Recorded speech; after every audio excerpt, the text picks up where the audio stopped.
ఆషామాషి కాదు.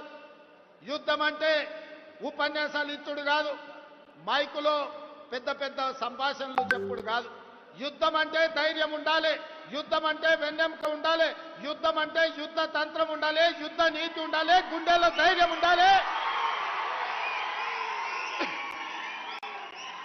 గుండెల్లో ధైర్యం ఉన్న నాయకుడే యుద్ధాన్ని గెలిపిస్తాడు, యుద్ధ తంత్రాన్ని పన్నగలుగుతాడు. అందుకే ఇవాళ తండాలలో, గూడాలలో, మారుమూల పల్లెలో, భారతదేశం నలుమూలల 140 కోట్ల ప్రజలు ఇవాళ ఆనాటి ఇందిరమ్మని గుర్తు చేసుకున్నారు.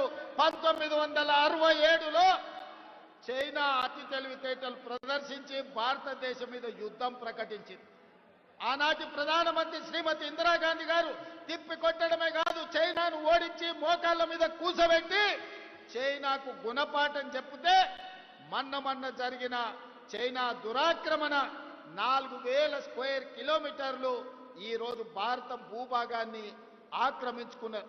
కర్నల్ సంతోష్ బాబు సూర్యాపేట కోదాడ బిడ్డ, ఉత్తమ్ కుమార్ రెడ్డి గారి నియోజకవర్గానికి సంబంధించిన కర్నల్ మన ఆర్మీ జవాన్ను చైనా పొట్టన పెట్టుకుంటే కనీసం నరేంద్ర మోడీ గారు చైనాకు తిరిగి జవాబు చెప్పే పరిస్థితిలో లేరు.